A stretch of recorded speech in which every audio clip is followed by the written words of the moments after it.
జై తెలంగాణ అన్ని పిడికిలు లేవాల జై తెలంగాణ జై తెలంగాణ గౌరవనీయులు పెద్దలు ఈరోజు ఎల్బీ నగర్ నియోజకవర్గంలో ఈ కార్యక్రమాన్ని బూత్ లెవెల్ కార్యకర్తల శిక్షణ కార్యక్రమాన్ని అద్భుతంగా నిర్వహిస్తున్న మాన్యులు పెద్దలు నియోజకవర్గ శాసనసభ్యులు మీ అందరి అభిమాన నాయకులు శ్రీ దేవిరెడ్డి సుధీర్ రెడ్డి గారికి, గౌరవనీయులు పెద్దలు మాజీ ఉప ముఖ్యమంత్రి గౌరవనీయులు శ్రీ మొహమ్మద్ మహమూద్ అలీ గారికి, గౌరవ మాజీ మంత్రివర్యులు పెద్దలు మహేశ్వరం శాసనసభ్యులు శ్రీమతి సబితా ఇంద్రారెడ్డి గారికి, గౌరవనీయులైన మాజీ మంత్రివర్యులు పెద్దలు ఇప్పటిదాకా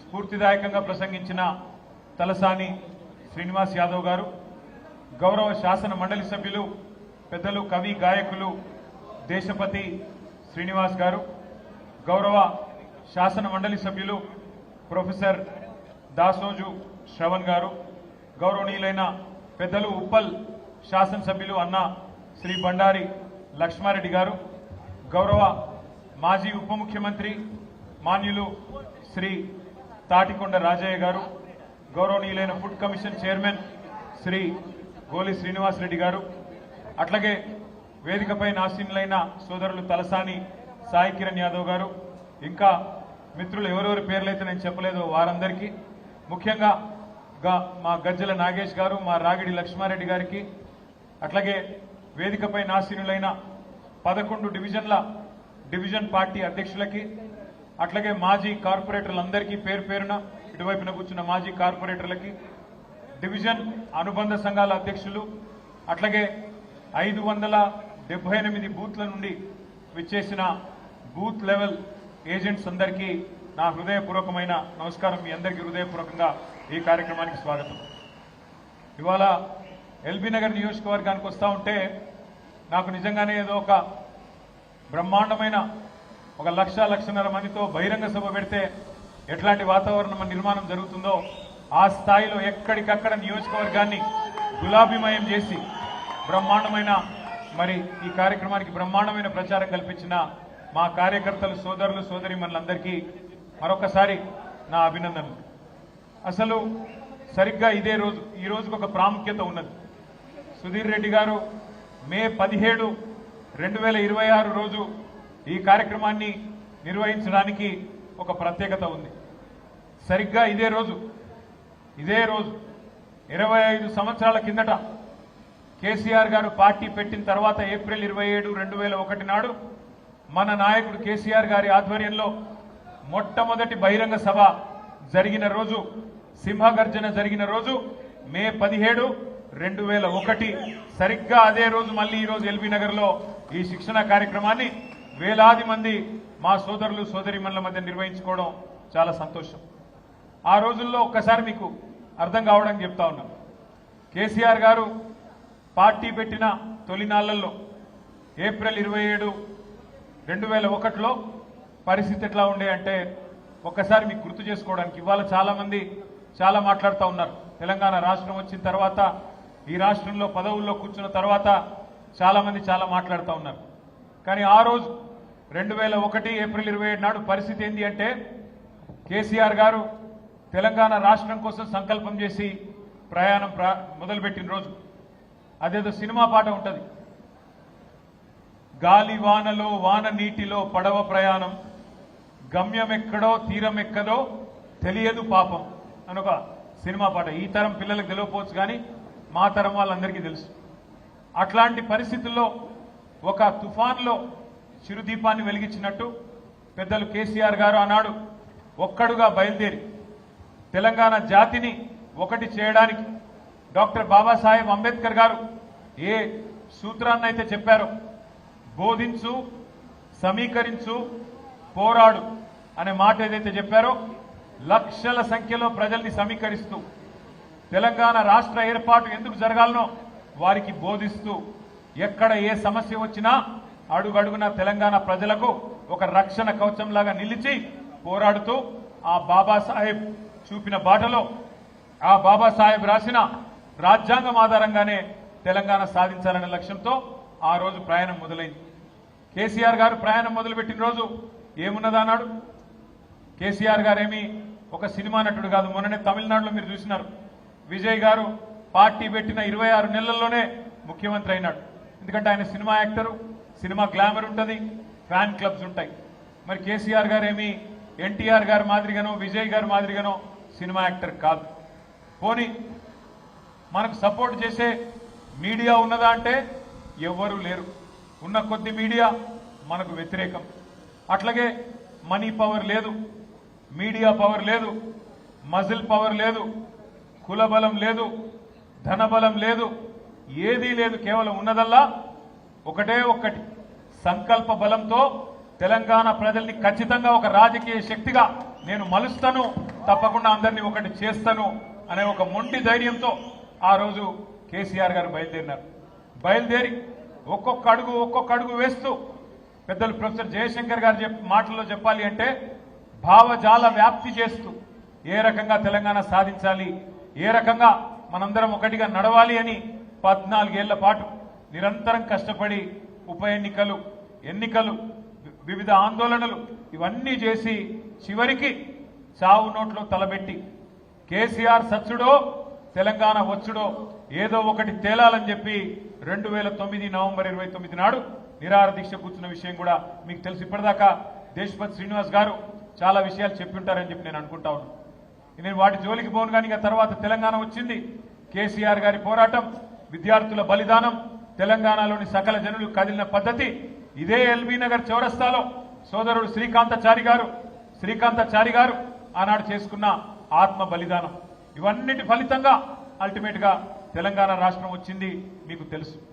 తెలంగాణ రాష్ట్రం వచ్చిన తర్వాత దాదాపు 10 ఏళ్ల పాటు మన ప్రభుత్వం ఆనాడు బ్రహ్మాండంగా పెద్దలు కేసీఆర్ గారి నాయకత్వంలో నడిచింది. కానీ గత 2-2.5 సంవత్సరాలుగా ఏ రకమైన పరిస్థితి ఉన్నది ఈ రాష్ట్రంలో కాంగ్రెస్ ప్రభుత్వం వచ్చిన తర్వాత నాకంటే బాగా మీకే తెలుసు. అవన్నీ పక్కన పెడితే 2.5 ఏళ్లది గత వారం రోజులుగా ఏం జరిగిందో ఒక్కసారి మీరు ఆలోచించాలని చెప్పి నేను కోరుతా ఉన్నా. ఒక ఆడ కూతురికి అన్యాయం జరిగితే, ఒక మైనర్ బాలికకి అన్యాయం జరిగితే ఈ రాష్ట్రంలో ఉన్న ప్రభుత్వం మీద దున్నపోతు మీద వానపడ్డట్టు కూడా కాలే. ఒక మైనర్ అమ్మాయికి అన్యాయం జరిగితే ఎవరు ముందుకు రాలే. ఇటు కాంగ్రెస్ నోరు మూసుకున్నది, అటు చేసిన వాళ్ళు, తప్పు చేసిన వాళ్ళు బీజేపీ వాళ్ళు కాబట్టి వాళ్ళు కూడా నోరు మూసుకుని ఉన్నారు. కొట్లాడింది ఎవరు? నిలబడ్డది ఎవరు? అల్టిమేట్ గా తెలంగాణలో ఎవరికి ఏ సమస్య వచ్చినా మళ్ళీ నిలబడి కలబడేది ఎవరు? గట్టిగా చెప్పాలి, వినబడతలేదు. కేసీఆర్ గారి బృందమేనా? కేసీఆర్ దళమేనా? మళ్ళీ నిలబడేది, కలబడేది, గొంతు విప్పేది, కొట్లాడేది మళ్ళీ మనమే. కానీ ఒక్కసారి మనందరం కూడా ఆ తల్లికి, ఆ తండ్రికి, ఎవరైతే అమ్మాయి తల్లిదండ్రి ఉన్నారో వారిద్దరికీ గట్టిగా చప్పట్లతో సలాం చెప్పాలి, గట్టిగా చప్పట్లతో సల్యూట్ కొట్టాలని చెప్పి నేను విజ్ఞప్తి చేస్తా ఉన్నాను. ఎందుకు? ఒకవైపు కేంద్ర హోంశాఖ మంత్రి, మరొక వైపు రాష్ట్ర ముఖ్యమంత్రి, ఇద్దరు పవర్ఫుల్ పోస్టుల్లో ఉన్న ఆ తల్లి, ఆ తండ్రి అదరలేదు, బెదరలేదు. ఇద్దరు కుమ్మక్కై, ముఖ్యమంత్రి, కేంద్ర మంత్రి ఇద్దరు కుమ్మక్కై ఆ అమ్మాయికి అన్యాయం చేయాలనుకున్నా ఆ తల్లి, తండ్రి వెనుకకు తగ్గలేదు. కామాంధుడి చేతిలో విలవిలలాడిన అమ్మాయికి న్యాయం చేయాలని చెప్పి ఆ తల్లి, తండ్రి చేసిన పోరాటం, దానికి అండగా మన బీఆర్ఎస్ పార్టీ మహిళల నాయకత్వం, మన బీఆర్ఎస్ పార్టీ మహిళా బృందానికి కూడా గట్టిగా చప్పట్లతో మీరు అభినందనలు చెప్పాలి. ఎక్కడికక్కడ పోరాటాలు చేసి మహిళా కమిషన్, డీజీపీ అంబేద్కర్ గారి దగ్గరికి పోయి మన మహిళా నాయకత్వం మొత్తం కాళికాదేవిలాగా విరుచుకుపడి మరి ఎక్కడి వారక్కడ నిలదీస్తే మన పెద్దలు, మన party general secretary doctor RS Praveen Kumar గారికి కూడా గట్టిగా చప్పట్లతో అభినందనలు చెప్పాలా. ఆయన ఒక మాజీ ఐపీఎస్ అధికారి, అన్ని విషయాలు తెలిసినవాడు.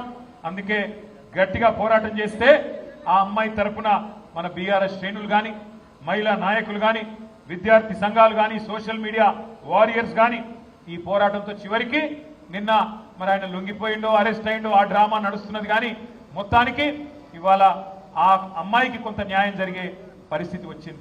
ఇవాళ నేను ఒకటే అడుగుతా ఉన్నా ప్రధానమంత్రి మోడీ గారిని, అయ్యా మీరు అంటున్నారు బేటీ బచావ్ బేటీ పడావ్ అంటున్నారు. కేవలం నినాదాలకే పరిమితమైతే న్యాయం జరగదు మోడీ గారు. బహుశా భారతదేశంలో మొట్టమొదటిసారి ఒక కేంద్ర మంత్రి కొడుకు మీద లుకౌట్ నోటీస్ ఇచ్చే పరిస్థితి వచ్చింది. కేంద్ర మంత్రిని ఇవాళ మీరు బర్తరఫ్ చేయకపోతే ఇక్కడ విచారణ సజావుగా జరిగే పరిస్థితి లేనే లేదు. ఎందుకంటే ఆ తప్పు చేసిన వ్యక్తిని దాచిపెట్టింది ఎవరు? 9 రోజులు ఎవరు దాచిపెట్టిండ్రు? ఆ కేంద్ర మంత్రి గారే కదా. ఇవాళ ఒక్కసారి దయచేసి ఆలోచన చేయండి. నిజంగా కూడా ఇలాంటి వ్యక్తులు పదవుల్లో కొనసాగుతూ ఉండడం అది తెలంగాణకే కాదు భారతదేశానికి కూడా అవమానకరం. మైనర్ బాలికకు అన్యాయం చేసింది కేంద్ర మంత్రి కొడుకైతే మైనర్ బాలిక తల్లిదండ్రుల్ని భయభ్రాంతులకు గురి చేసింది స్వయంగా కేంద్ర మంత్రి. ఆయననే పిలిచి బెదిరించి వాళ్లను మరి ఇబ్బంది పెట్టే ప్రయత్నం చేసినారు. ఇంత తీవ్రమైన కేసును నీరుగార్చే ప్రయత్నం చేసింది ఈ రాష్ట్ర ముఖ్యమంత్రి. హనీ ట్రాప్ అని మీడియాను మనీ ట్రాప్ లో వేసి మీడియాను గొంతు నొక్కి వాళ్ళను కూడా వార్తలు రానియకుండా చేసింది ముఖ్యమంత్రి, కేంద్ర మంత్రి ఇద్దరు కలిసి పెట్టిదంతా మీకెందుకు చెప్తున్నాను మీరు అనుకోవచ్చు. ఎందుకంటే ఒకటే ఒక్క డిమాండ్ మనందరిది ఈ సమావేశం ద్వారా, ఖచ్చితంగా కేంద్ర మంత్రి గారిని వెంటనే బర్తరఫ్ చేయాలని ఈ సమావేశం నుంచి మీ చప్పట్ల ద్వారా కేంద్ర ప్రభుత్వానికి మనం డిమాండ్ చేద్దాం. లేకపోతే ఏ ఆడపిల్ల కూడా ధైర్యం చేయదు. రేపు తన మీద ఏం జరిగినా, ఏ అఘాయిత్యం జరిగినా ముందుకొచ్చే ధైర్యం చేయరు. పెద్దవాళ్ళు తప్పించుకుంటారు. అధికారంలో ఉన్న వాళ్లకు ఇబ్బంది కాదు అనుకుంటే ఏ ఆడకూతురు కూడా రేపు బయటికి వచ్చి మళ్ళీ కంప్లైంట్ చేయడానికి కూడా భయపడే పరిస్థితి వస్తుంది. అందుకే కేంద్ర మంత్రిని తొలగించాలే, విచారణ నిష్పక్షపాతంగా జరగాలని చెప్పి కూడా నేను మిమ్మల్ని హృదయపూర్వకంగా విజ్ఞప్తి చేస్తూ ఈ సభ ద్వారా నేను కేంద్ర ప్రభుత్వాన్ని కూడా డిమాండ్ చేస్తా ఉన్నా. ఇక మనందరం కూడా ఇక్కడికి వచ్చింది, ఇక్కడ కలుసుకుంటున్నది ఇవాళ రాజకీయంగా బూత్ లెవెల్లో మన బాధ్యతలు గుర్తు చేసుకోవడానికి, ముఖ్యంగా మన నాయకుడు కేసీఆర్ గారి నాయకత్వంలో మనం చేసిన వివిధ కార్యక్రమాల్ని, మనం చేసిన ప్రయత్నాల్ని తెలంగాణ ప్రజలకి, ముఖ్యంగా ఎల్బీ నగర్ నియోజకవర్గంలోని ప్రతి అన్నకి, ప్రతి తమ్ముడికి, ప్రతి చెల్లికి, ప్రతి అక్కకి వివరించి చెప్పడానికి.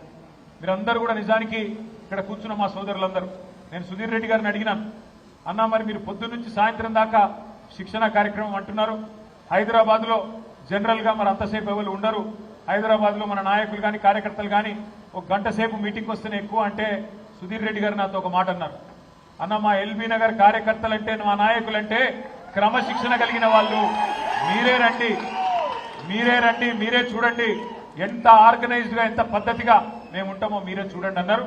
అన్నట్టుగానే 1320 మంది అంటే 1320 మంది ఒక్కరికి తగ్గకుండా ఉదయం నుంచి ఇప్పటి వరకు నిబద్ధతతో కూర్చున్నందుకు మీ అందరికీ హృదయపూర్వకంగా నేను అభినందనలు తెలియజేస్తా ఉన్నాను. ఇవాళ చాలా మంది ఏమనుకుంటారంటే కార్యకర్తలు, నాయకులు అంటే కేవలం ఎన్నికలప్పుడు మాత్రమే గుర్తొస్తూ ఉంటారు రాజకీయ పార్టీలకి. కానీ ఇవాళ సుశిక్షితులైన సైనికులుగా మనం పనిచేయాలి అంటే శిక్షణ అవసరం. శిక్షణ ఎందుకు అవసరం అంటే ఏ రంగం తీసుకున్నా, ఒక డాక్టర్ అయినా, ఒక ఇంజనీర్ అయినా, ఒక న్యాయవాది అయినా, ఒక జర్నలిస్ట్ అయినా, మరి వేలాది మంది, లక్షలాది మంది, కోట్లాది మంది జీవితాల్ని ప్రభావితం చేసే ఏ వృత్తిలో ఉన్నా శిక్షణ తప్పకుండా అవసరం. అజ్ఞానాన్ని తొలగించడానికే శిక్షణ, ఎప్పటికప్పుడు జ్ఞానాన్ని పెంపొందించుకోవడానికి, అజ్ఞానాన్ని తొలగించుకోవడానికే శిక్షణ కార్యక్రమాలు.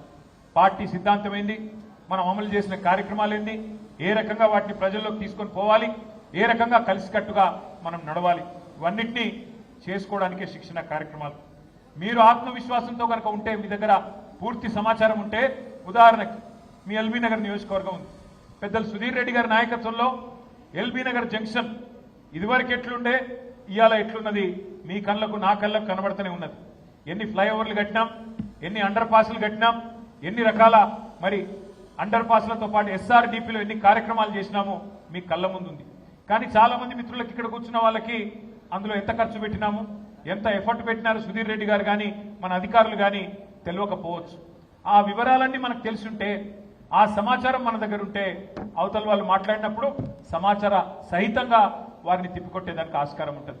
అట్లాగే మీ ఎల్బీ నగర్ నియోజకవర్గంలో మంచినీళ్ళకి ఎంత సమస్య ఉండే, 2014 ముందు తర్వాత ఎన్ని వాటర్ ట్యాంకుల నిర్మాణం జరిగింది, ఎన్ని కిలోమీటర్ల పైప్ లైన్ నిర్మాణం జరిగింది, ఎన్ని కొత్త నల్లాలు పెట్టుకున్నాం, ఇవన్నీ కూడా సమాచారం మీ దగ్గర ఉంటే బ్రహ్మాండంగా మీరు సుశిక్షితులైన నాయకులుగా కార్యకర్తలుగా అవతల వాళ్ళు చేసే దుష్ప్రచారానికి తిప్పికొట్టడానికి ఉంటుంది. నిజంగా చెప్పాలంటే ఒక రాజకీయ పార్టీ కార్యకర్త యుద్ధంలో ఒక సైనికుడితో సమానం. ఒక సైనికుడు ఎట్లా అయితే తన దేశాన్ని కాపాడడానికి ఏ రకంగానైతే వీరోచితంగా కొట్లాడతారో మీరు కూడా మాకంటే ఎక్కువ క్షేత్రంలో కొట్లాడేది మీరు, తలపడేది మీరు, బూత్ స్థాయిలో నిలబడేది మీరు, పార్టీ కోసం ప్రచారం చేసేది మీరు. అందుకే మీ దగ్గర సమాచారం ఉంటే, మీ దగ్గర సంపూర్ణమైన అవగాహన ఉంటే తప్పకుండా ధీటుగా అవతల పార్టీని తిప్పికొట్టవచ్చు. మీరు మన ప్రభుత్వ హయాంలో చేసిన పథకాలు, ఉదాహరణకి కేసీఆర్ కిట్ అనే ఒక అద్భుతమైన పథకం ఉండేది. దాని వెనకాల ఆలోచన ఏంటిది అంటే, పెద్దలు కేసీఆర్ గారు కేబినెట్ సమావేశంలో ఒకరోజు మేమందరం ఉన్నాం, సబితమ్మ అట్లాగే మన మహమూద్ అలీ గారు ఇంకా మిగతా మిత్రులందరూ. ఆ రోజు మా అందరితో చర్చ పెట్టినారు.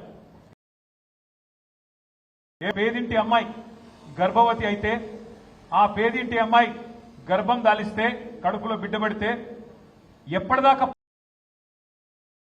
పనికి, ఇంకా రేపో ఎల్లుండో డెలివరీ అనేదాకా, మరి అట్లాంటి పరిస్థితుల్లో ఎంతమంది ఉంటారు పని చేయాల్సి ఉంటుందని అడిగిన. డెలివరీకి ముందు ఎక్కడి దాకా పని చేస్తారని అడిగింది. అడిగితే కొంతమంది తెలిసిన వాళ్ళు తెలిసినట్టు చెప్పారు. సార్ నెల రోజుల దాకా చేస్తారని కొంతమంది, 2 నెలల ముందు దాకా చేస్తారని కొంతమంది. కాదు సార్, కొన్ని సందర్భాల్లో అయితే రేపు తెల్లారి డెలివరీ అనగా కూడా ముందు రోజు దాకా కూడా పనిచేసే పరిస్థితి ఉంటుంది అని చెప్పి చెప్పడం జరిగింది. మరి డెలివరీ అయిన తర్వాత, బిడ్డ పుట్టిన తర్వాత ఎన్ని రోజులు మళ్ళీ అమ్మాయికి రెస్ట్ ఉంటుంది అని అడిగాను. అడిగితే చెప్పిన కొంతమంది నెల, కొంతమంది 2 నెలలు ఇట్లా చెప్పుకుంటూ వచ్చినారు. కానీ వాస్తవం ఏమంటే చాలా పేద ఇళ్లలో రేపు డెలివరీ అంటే ఈ రోజు దాకా పని చేయాలి. ఎందుకు? డబ్బులు సంపాదించాలి, ఇంట్లో పని జరగాలి. అట్లాగే మళ్ళీ పాపనో బాబో పుట్టిన తర్వాత మళ్ళీ తిరిగి వెంటనే నెల రోజుల లోపలనే పచ్చి బాలింత అయినప్పటికీ మళ్ళీ తిరిగి పని చేయాల్సిన పరిస్థితి ఉంటుంది. అందుకే కేసీఆర్ గారు ఆలోచన చేసి ఒక కార్యక్రమం తీసుకున్నారు. ఏ డబ్బుల కోసం అయితే పని చేయకపోతే, ఏ డబ్బులైతే రావో ఆ డబ్బులు ప్రభుత్వమే చెల్లిస్తే ఎట్లా ఉంటుంది అని ఆలోచన చేసి ఆనాడు ఆడ కూతురు పుడితే, ఆడపిల్ల పుడితే 13,000 రూపాయలు ఇద్దాం, కనీసం 6 నెలలకి నెలకు 2,000 రూపాయలు చొప్పున, ప్రసవానికి 2 నెలల ముందు, ప్రసవించిన తర్వాత 4 నెలలు ఆ అమ్మాయికి రెస్ట్ ఉండాలి అనే ఉద్దేశంతో ఆడపిల్ల పుడితే 13,000 రూపాయలు మహాలక్ష్మి పుట్టిందని, మగపిల్లోడు పుడితే 12,000 రూపాయలు ఇవ్వాలి అని చెప్పి ఒక మానవీయ కోణంలో, అంటే ఇదేదో ఆషామాషిగా ప్రభుత్వ కార్యక్రమం కదా, ప్రభుత్వ సొమ్ములు పంచిపెట్టడం కదా అన్నట్టు కాకుండా ఆలోచనతో తీసుకున్న నిర్ణయమే కేసీఆర్ కిట్. ఇదంతా ఎందుకు చెప్తా ఉన్నా మీకంటే, ఒక పథకాన్ని రూపొందించేటప్పుడు ఏ రకంగా కేసీఆర్ గారు ఆలోచిస్తుండే, ఏ రకంగా ఒక మానవీయమైన పద్ధతిలో మరి మన నాయకుడు ఆలోచిస్తుండే చెప్పడానికి మీకు చెప్తా ఉన్నాను. మరి ఈ రోజున నాయకుడు ఎట్లా ఆలోచిస్తున్నాడు? కేసీఆర్ గారేమో మానవీయ పద్ధతిలో అందరూ పేదవాళ్ళు బాగుండాలి, ఆడపిల్లలు బాగుండాలి, మా ఆడబిడ్డలు బాగుండాలని ఆలోచిస్తే, ఇవాళ ఉన్న ముఖ్యమంత్రి గారు వారి ఆలోచన పద్ధతి ఎట్లా ఉందో మీరు అర్థం చేసుకోండి. కేసీఆర్ గారి ప్రభుత్వంలో ఆ రోజుల్లో మనం మొత్తం హైదరాబాద్ పట్టణంలో కానీ రాష్ట్రంలో కానీ పేదవాళ్ళు ఎక్కడన్నా తెలిసి తెలియక ఎక్కడన్నా గవర్నమెంట్ జాగాలో ఇండ్లు కట్టుకుంటే, గుడిసెలేసుకుంటే ఒకరికి కాదు, ఇద్దరికి కాదు, 2.5 లక్షల మందికి 58 జీవో కింద, 59 జీవో కింద పట్టాలిచ్చింది కేసీఆర్ గారి ప్రభుత్వం. 2.5 లక్షల మందికి జీవో 58, జీవో 59 కింద పట్టాలిచ్చింది కేసీఆర్ గారి ప్రభుత్వం. కానీ ఇవాళ ఉన్న ముఖ్యమంత్రి గారు ఏం చేస్తా ఉన్నారు? శనివారం ఆదివారం రాగానే ఏమొస్తున్నది ఇంటికి? బుల్డోజర్ వస్తుంది, హైడ్రా వస్తుంది. ఏంది ఆయన బాధ? ఆయన బాధ ఏంది? హైడ్రాని అడ్డం పెట్టుకొని పేదవాళ్ళ కొంపలు కూల్చడం, హైడ్రాని అడ్డం పెట్టుకొని పేదవాళ్ళ వాళ్ళు పైసా కూడబెట్టి కష్టపడి కట్టుకున్న ఇళ్లను దగ్గర నాకు తెలిసి ఇప్పటికే కనీసం ఒక 30-40 వేల ఇళ్లన్నా రేవంత్ రెడ్డి ప్రభుత్వం కులగొట్టింది. నేను అడుగుతా ఉన్నా ఇక్కడికి వచ్చిన మా సోదరులని, మా సోదరిమణులని, మనం అడగాల్సిన ప్రశ్న ఒకటే. హైదరాబాద్ లో, ఎల్బీ నగర్ లో, చెంపాపేట కావచ్చు, హస్తినాపురం కావచ్చు, లింగోజిగూడ కావచ్చు, బిఎన్ రెడ్డి కావచ్చు, వనస్థలిపురం కావచ్చు, లేదా మీ ఇంకేం మర్చిపోయినా నేను, కొత్తపేట కావచ్చు, అందరు కూడా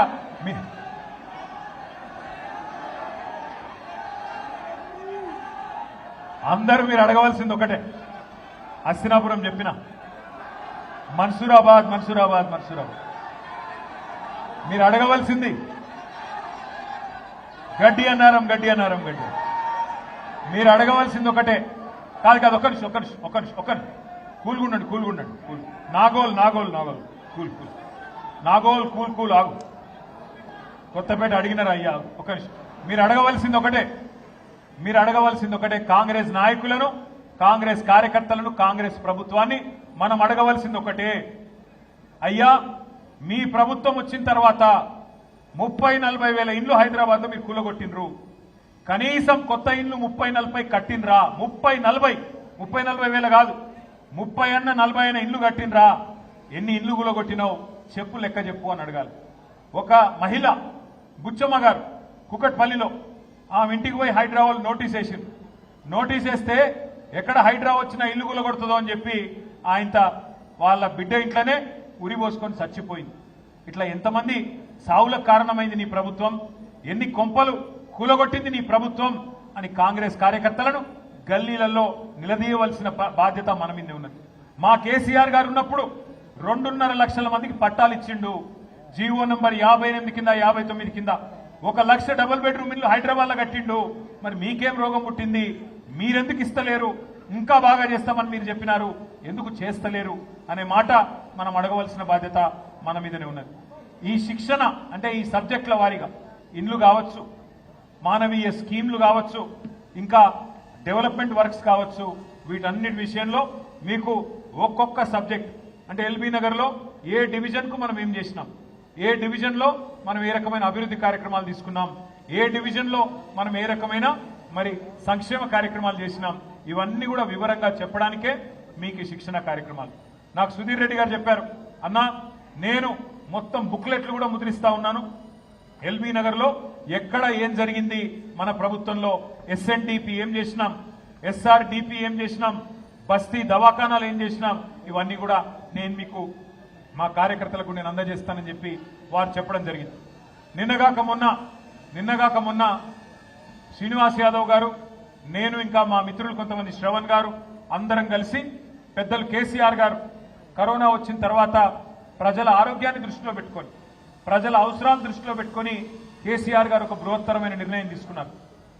ఢిల్లీలో ఎట్లా అయితే all India institute of medical sciences ఉన్నదో, ఎయిమ్స్ ఉన్నదో, అట్లాగే మన హైదరాబాద్ లో కూడా, మన తెలంగాణలో కూడా బ్రహ్మాండమైన దవాఖానాలు పెట్టాలి అని నిర్ణయం తీసుకొని ఆ రోజు, ఎందుకంటే మా అందరికి ఆదుకున్నది, మా అందరికి ఇంకా కూడా గుర్తున్నది, మీ అందరం ఎమ్మెల్యేలు మంత్రులుగా పనిచేసిన వాళ్ళందరికీ రోజు ఫోన్లు వచ్చేది, అన్నా ఒక ఆక్సిజన్ బెడ్ ఇప్పి అన్నా ఒక వెంటిలేటర్ ఇప్పి అన్నా ఒక ఆక్సిజన్ కాన్సన్ట్రేటర్ ఇప్పి అన్నా మా వాళ్ళకు బ్లాక్ ఫంగస్ అనే జబ్బు వచ్చిందన్నా, దయచేసి ఆదుకోండి అన్నా అని చెప్పి మాకు వేల సంఖ్యలో విజ్ఞప్తులు వచ్చేది. అందుకే ఇవన్నీ దృష్టిలో పెట్టుకొని పెద్దలు కేసీఆర్ గారు ఒక నిర్ణయం తీసుకున్నారు.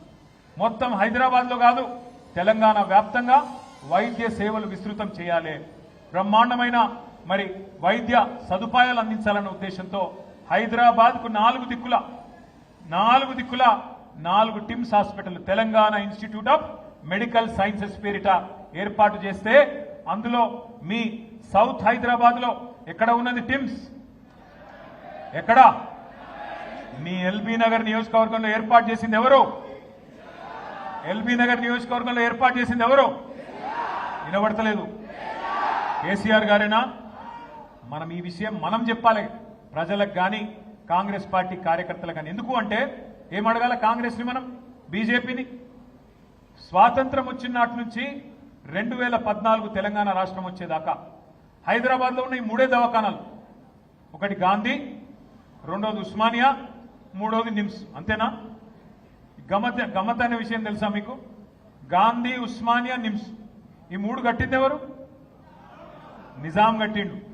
కాంగ్రెస్ వాళ్ళు కనీసం ఒక హాస్పిటల్ కూడా కట్టలేదు. 65 ఏళ్లలో హైదరాబాద్ లో కొత్త దవాఖాన కూడా కట్టలేదు. గదే ఉస్మానియా, గదే గాంధీ, గదే నిమ్స్. మళ్ళా కేసీఆర్ గారు వచ్చినాక 2022లో 4 టిమ్స్ హాస్పిటల్, ఒక్కొక్క టిమ్స్ హాస్పిటల్ 1000 పడకలు, అందులో ఒక్కొక్క టిమ్స్ హాస్పిటల్ ఖర్చు 1200 కోట్లు.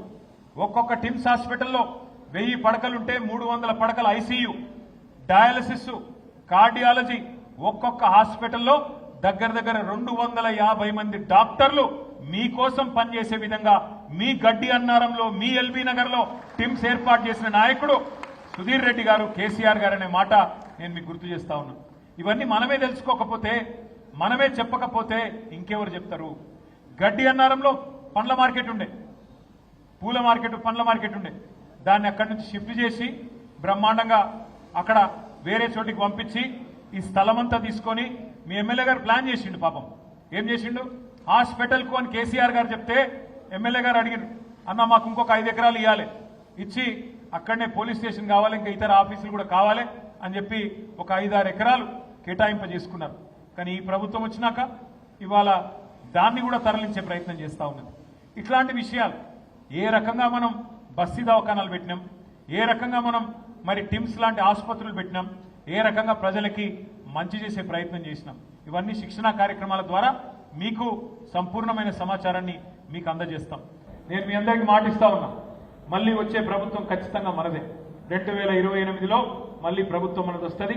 మీరు కని విని ఎరుగని రీతిలో భారతదేశంలోనే ఎక్కడా లేని విధంగా 24 గంటలు హైదరాబాద్లో మంచినీళ్ళు ఇచ్చే బాధ్యత నేను తీసుకుంటా అని చెప్పి కూడా మీకు విజ్ఞప్తి చేస్తా ఉన్నాను. 24 గంటలు కరెంట్ ఇచ్చింది మనమే, రేపు 24 గంటలు మంచినీళ్ళు ఇవ్వబోయేది కూడా మనమే. ఎప్పుడు 24 గంటల్లో ఎప్పుడు నల్లా తిప్పినా మంచినీళ్ళు వచ్చే విధంగా ఆ కార్యక్రమాన్ని కూడా చేసి చూపెడతామనే మాట కూడా నేను మీకు విజ్ఞప్తి చేస్తా ఉన్నాను. అట్లాగే మనం మెట్రో తీసుకొచ్చాం, నాగోల్ దాకా తీసుకొచ్చినాం, హయత్ నగర్ దాకా తీసుకొచ్చినాం. తప్పకుండా ఇంకా మన ప్రభుత్వమే ఉంటే ఈ పాటికి ఎయిర్పోర్ట్ కనెక్షన్ కూడా అయిపోతుండే. ఈ ప్రభుత్వం వచ్చిన తర్వాత దాన్ని కూడా రద్దు చేసినారు. మన ప్రభుత్వంలో ఆనాడు మహేశ్వరం నియోజకవర్గం దాకా మొత్తంగా కందుకూరు దాకా మెట్రో తీసుకొని పోదామని ప్లాన్ చేసినాం. కానీ ఈ ప్రభుత్వం మరి ద ఫ్యూచర్ సిటీ అని రంగుల కళ సినిమా చూపెడుతున్న తప్ప 2.5 ఏళ్లు చేసింది ఏమీ లేదు. మీరు జాగ్రత్తగా దయచేసి కొన్ని విషయాలు ప్రజలకు చెప్పాలి. వైద్యం, ఆరోగ్యం ఇప్పుడే నేను చెప్పిన బస్తీ దవాఖానాల నుంచి మొదలు పెడితే కంటి వెలుగు లాంటి కార్యక్రమాలు, టిమ్స్ లాంటి అద్భుతమైన భవనాలు, గడ్డి అన్నారంలో ఇంకా టిమ్స్ నత్తనడకన సాగుతున్నది. అదే మన ప్రభుత్వం ఉంటే సుధీరాన్ని ఎంబడబడి, సవితక్క ఎంబడబడి ఎప్పుడో అయిపోయేది. ఈ పాటికి ఆ టిమ్స్ అనే అయిపోయి కేసీఆర్ గారు వచ్చి ఈ పాటికే ప్రారంభోత్సవం చేసి మీకు అందుబాటులో కూడా తెచ్చేది. అవసరమైతే సుధీర్ రెడ్డి గారు నేను కోరుతా ఉన్నా, ఒకరోజు పెద్ద ధర్నా పెట్టండి టిమ్స్ ముందు, మేమందరం వస్తాం, సిటీ ఎమ్మెల్యేలు అట్లాగే పార్టీ నాయకత్వం మొత్తం వస్తుంది. మీ ఎల్బీ నగరంలో ఒక 500-600 మంది వస్తే ప్రభుత్వం సిగ్గు తెచ్చుకునే విధంగా నత్త నడకన టిమ్స్ ను నడుపుతున్నందుకు వ్యతిరేకంగా దాని నిర్మాణం వెంటనే పూర్తి చేయాలని చెప్పి కూడా పోరాటం చేద్దాం. కానీ అన్నిటికన్నా ముఖ్యం సుధీర్ రెడ్డి గారు చెప్పినట్టుగా మీ పరిధిలోని, మీ క్షేత్రంలోని, మీ పోలింగ్ బూత్ పరిధిలోని బాధ్యతను మీరు తీసుకోండి. కొంతమంది నాయకులు నా దగ్గరకు వస్తూ ఉంటారు, వచ్చి అన్నా నేను స్టేట్ లీడర్ని, అన్నా నేను డిస్ట్రిక్ట్ లీడర్ని అని చెప్తారు. నేను వారితో కూడా నేను ఒకటే ప్రార్థిస్తున్నాను, మీరు స్టేట్ లీడర్లు కావచ్చు, మీరు డిస్ట్రిక్ట్ లీడర్లు కావచ్చు, మీరు డివిజన్ లీడర్లు కావచ్చు, మీరు బస్తీ లీడర్లు కావచ్చు. కానీ మీ బూత్లో మెజారిటీ రాకపోతే, మీ సొంత బూత్లో పార్టీకి మెజారిటీ రాకపోతే మీకు గౌరవం ఉండదు. అది గుర్తుపెట్టుకోండి అని మాత్రమే నేను విజ్ఞప్తి చేస్తా ఉన్నాను. ఎంత పెద్ద నాయకుడైనా మీ సొంత బూత్లో మెజారిటీ రాకపోతే ఆ నాయకుడు స్థాయి ఎంత పెద్దదైనా ఏం లాభం? అందుకే బూత్ లెవెల్ బాధ్యతని, చాలా కీలకమైన బాధ్యత, దాన్ని సీరియస్గా తీసుకోండి. ఓటర్ల జాబితా కేవలం ఎలక్షన్ రోజు చేస్తే సరిపోదు. మనం ఇప్పటి నుంచే ఓటర్ లిస్ట్ అంతా కూడా సరిగా చూసుకోవాలా. ఇందాక నేను చెప్పినట్టు ఆ 4 పనులు, చనిపోయిన వాళ్ళని తీసేయడం, కొత్త వాళ్ళని రాయించడం, షిఫ్ట్ అయిన వాళ్ళని తొలగించడం, ఎవరైనా ఇక్కడికి షిఫ్ట్ అయితే వాళ్ళని ఇక్కడ రాయించడం, ఈ కార్యక్రమం చేయాలా. అవతల 2 పార్టీలు ఏమైనా తప్పుడు ప్రయత్నం చేస్తే వెంటనే వాటిని అడ్డుకోవాలి. అట్లాగే ఇంటింటికి పోవాలి దయచేసి. ఒక బూత్ లెవెల్ ఏజెంట్కి 1000-1200 ఓట్లు ఉన్నాయి అంటే 300 నుంచి 350 ఇళ్ళు ఉంటాయి. మరి మీకు దాదాపు నెల రోజులు టైం ఉంది అంటే రోజుకి 10 ఇళ్ల కంటే ఎక్కువ ఉండదు. మీరు ఒక్కసారి ఒక అపార్ట్మెంట్లో పోతే 2-3 గంటల్లో మొత్తం కవర్ చేయొచ్చు. ఇంటింటికి పోండి, కూర్చోండి, వాళ్ళతో మంచిగా ముచ్చట పెట్టి మరి తప్పకుండా అన్ని రాసుకున్నట్టయితే ఒక అటాచ్మెంట్ కూడా ఏర్పడుతుంది. ఎస్ఐఆర్ సందర్భంగానే ఏర్పడే అటాచ్మెంట్ ఎలక్షన్ దాకా, కార్పొరేషన్ ఎలక్షన్ దాకా, శాసనసభ ఎన్నిక దాకా మీకు మంచిగా ఉపయోగపడుతుంది. సరే, సుధీర్ అన్న రేపటి రోజున ఎలక్షన్ వచ్చినప్పుడు పేపర్లు అడ్వర్టైజ్మెంట్లు ఇస్తాడు, టీవీలో అడ్వర్టైజ్మెంట్లు ఇస్తాడు, అన్నీ చేస్తాడు. కానీ ఓటరు మనసు గెలుచుకోవాలంటే మాత్రం మీరు దగ్గర పోయి కూర్చొని మాట్లాడితే వచ్చే ఆత్మీయత ఏ అడ్వర్టైజ్మెంట్తో రాదు, ఏ ఫ్లెక్సీలతో రాదు అనే మాట కూడా నేను మీకు విజ్ఞప్తి చేస్తా ఉన్నా. దయచేసి అందుకే బూత్ లెవెల్ ఏజెంట్లు మీరే కీలకం అనే మాట కూడా నేను విజ్ఞప్తి చేస్తా ఉన్నాను. ఈసారి కార్పొరేషన్లో కూడా ఎల్బీ నగర్లో మనం మంచి ఫలితాలు సాధించాలి అంటే తప్పకుండా మనం అప్రమత్తంగా ఉండాల్సిన అవసరం ఉంది. పోయినసారి నేను అనుకున్న నిజానికి మా కార్పొరేటర్లు అందరూ ఇక్కడ ఉన్నారు, మాజీ కార్పొరేటర్. నేను అనుకున్న 11 మందిలో కనీసం 7-8 గెలుస్తాం అనుకున్నాం, కానీ ఓడిపోయినాం. సరే కారణం ఏమైనప్పటికీ అప్పుడు ఆ టర్మ్ కూడా అయిపోయింది, ఇప్పుడు ఆ కార్పొరేషన్ టర్మ్ కూడా అయిపోయింది. ఇంకా అప్రమత్తంగా ఉండాలి, అలసత్వం పనికిరాదు. గెలిచిపోయినాం, అయిపోయింది, వాతావరణం బాగుంది, అందరు రేవంత్ రెడ్డిని తిడతాను, అందరూ బీజేపీని తిడతాను కాబట్టి మనకే ఓటేస్తారు, అట్లా అనుకుంటే నడవద్దు. చాలా అప్రమత్తంగా ఒక్కొక్క ఓటర్ని పోలింగ్ బూత్ దాకా తీసుకొచ్చే బాధ్యత కూడా మనమే తీసుకోవాలి. ఇప్పుడు అటాచ్మెంట్ ఏర్పడితే రేపటి రోజున అదే అటాచ్మెంట్ బూత్ కమిటీల ద్వారా, డివిజన్ కమిటీల ద్వారా రేపటి ఎన్నికల దాకా ఉంటుంది. అట్లాగే ఇంకొక మాట కూడా నేను మీకు గుర్తు చేస్తా ఉన్నా, విజ్ఞప్తి చేస్తా ఉన్నా. 10 ఏళ్ళు తెలంగాణలో ఒక సెక్యులర్ ప్రభుత్వం కేసీఆర్ గారి నాయకత్వంలో నడిచింది. ఆడబిడ్డలకు బతుకమ్మ వస్తే బతుకమ్మ చీర పెట్టుకున్నాం, రంజాన్ వస్తే రంజాన్ తోఫా ఇచ్చుకున్నాం, క్రిస్మస్ వస్తే క్రిస్మస్ కానుక ఇచ్చుకున్నాం.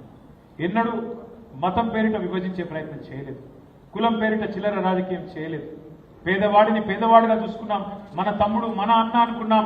సంక్షేమ కార్యక్రమాలు ఇచ్చుకున్నాం, అభివృద్ధి కార్యక్రమాలు జోడెద్దుల మాదిరిగా సంక్షేమాన్ని అభివృద్ధి నడిపించినాం. హైదరాబాద్లోని గంగా జమున తహజీబ్ హిందూ ముస్లిం సిక్కు ఇసాయి క్రిస్టియన్ అనే వ్యత్యాసం లేకుండా కడుపులో పెట్టుకొని చూసుకున్నాం. ఇవాళ కొన్ని పార్టీలు ప్రయత్నం చేస్తూ ఉన్నాయి, మన మైనారిటీ సోదరులకు ఓటు హక్కు లేకుండా చేసే ప్రయత్నం కొంతమంది చేస్తూ ఉన్నారు. దానిని తిప్పికొట్టవలసిన బాధ్యత దయచేసి మీరే తీసుకోవాలని చెప్పి కూడా హృదయపూర్వకంగా నేను మిమ్మల్ని విజ్ఞప్తి చేస్తా ఉన్నాను. తప్పకుండా మనం హైదరాబాద్లో మన ఐకమత్యమే వారికి బలం కావాలి. మీ అందరికీ నేను మళ్ళీ విజ్ఞప్తి చేసేది ఒకటే, హైదరాబాద్ ఇవాళ ఈ 2.5 సంవత్సరాల్లో ఏం కోల్పోయింది నాకంటే బాగా మీకే తెలుసు. అన్ని భూముల ధరలు పడిపోయినాయి, మొత్తంగా రియల్ ఎస్టేట్ వ్యాపారం డమాలన్నది, ఏ బిజినెస్ కూడా ఇవాళ బాగా లేదు. ముఖ్యమంత్రి గారు ఎన్ని బిల్డప్లు ఇచ్చినా ఫ్యూచర్ సిటీ అని ఎంత ఇచ్చినా ఆయననే ఫ్యూచర్ లేని నాయకుడు నీకు తెలుసు, నాకు తెలుసు, కాంగ్రెస్ పెద్దలకు కూడా తెలుసు. కాబట్టి మళ్ళీ ఫ్యూచర్లో హైదరాబాద్ బాగుపడాలి అంటే, తెలంగాణ మళ్ళీ పట్టాలెక్కాలి అంటే ఉన్నది ఒకటే ఒక్క మార్గం, తిరిగి కేసీఆర్ గారిని తెచ్చుకోవడం. ఖచ్చితంగా మళ్ళీ గులాబీ జెండాని సెక్రటేరియట్ మీద ఎగిరేయడమే లక్ష్యంగా కలిసికట్టుగా కదం తొక్కుదాం. నేను విజ్ఞప్తి చేసేది మీ అందరికీ ఒకటే, మీరు దయచేసి కేసులు పెట్టించుకోకండి, హడావుడి చేయకండి, మీరు దెబ్బలు తిని ఇబ్బందుల పాలు కాకండి. మనం చేయాల్సింది పటిష్టంగా పార్టీ నిర్మాణం, మనం చేయాల్సింది పటిష్టంగా సోషల్ మీడియాలో కూడా పునాదులు వేసుకోవడం. ఇప్పుడే తమ్ముడు గడికోట శ్రీనాథ ఆ తమ్ముడు చెప్తా ఉన్నాడు, అట్లే మా తమ్ముడు జక్కిడి రఘువీర్ రెడ్డి